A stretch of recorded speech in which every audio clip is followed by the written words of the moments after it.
So during today's press conference, President Trump answered the meddling question by turning to the FBI and the DNC, as the general was just referring to. Watch this. That are wondering why the FBI never took the server.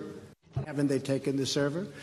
Why was the FBI told to leave the office of the Democratic National Committee? Where is the server? I want to know, where is the server and what is the server saying?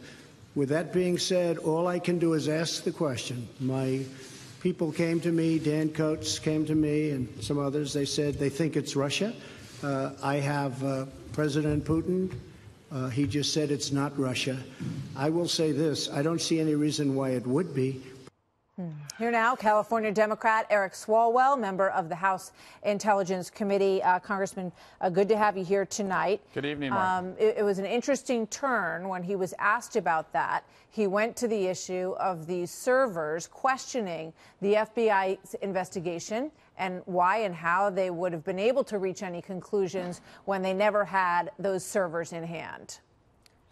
Well, Martha, first, there may have been an American flag on that stage. I did not see an American president. I saw two defenders of Russia. And for the president to insult the FBI, and he knows that server was imaged. In our investigation, we found that was sufficient. The FBI does this all the time when cyber attacks occur. They don't just take a server away from a business, a company, an organization, if imaging will provide the same information. And so it was just disgusting to see him use this whataboutism rather than confronting the person responsible for ordering that attack.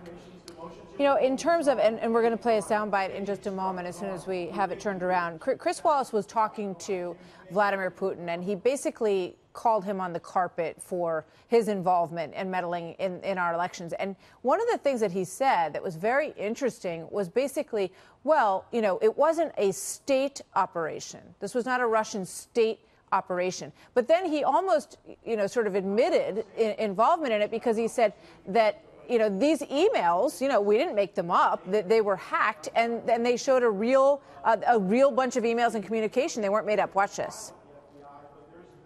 Was it some rigging of facts? Was it some forgery of facts? That's the important thing that I'm trying to, the important point that I'm trying to make.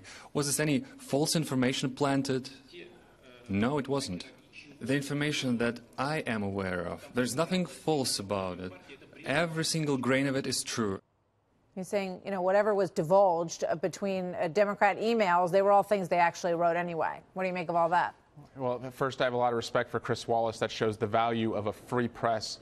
They are not the enemy of the American people. But two, those emails were private emails, not intended for the public. And by putting them out there and weaponizing them, they turned us against each other. This could happen to the Republicans. And Democrats, I hope, if it ever does, that we stand with them united and say, we're not going to tolerate this.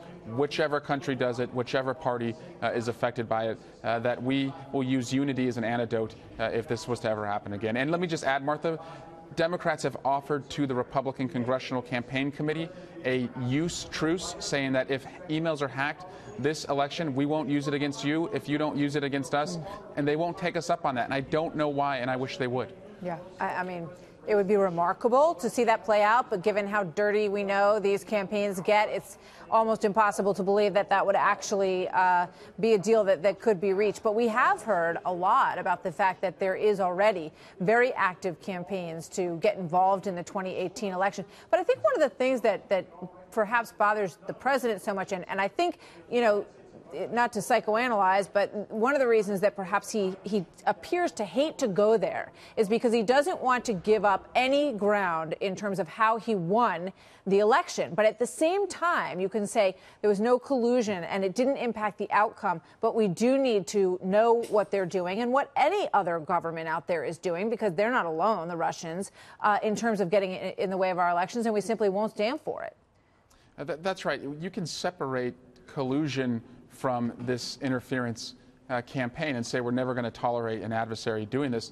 Martha, just weeks after the November election, I wrote legislation, bipartisan legislation, to have an independent commission, because I feared this was too charged for Congress, that we would dig in, and if Republicans heard Russia, they would just assume that we were trying to delegitimize the presidency. And so I wanted, just like we did after September 11, to have a commission of elders and statesmen equally appointed by the House and the Senate, Republicans and Democrats, so that they could give the American people the awareness they need and recommend the reforms that Congress must pass. We can still do that. The September 11th Commission was not created on September 12th. It was over a year later, but I think that's the best way we could address this.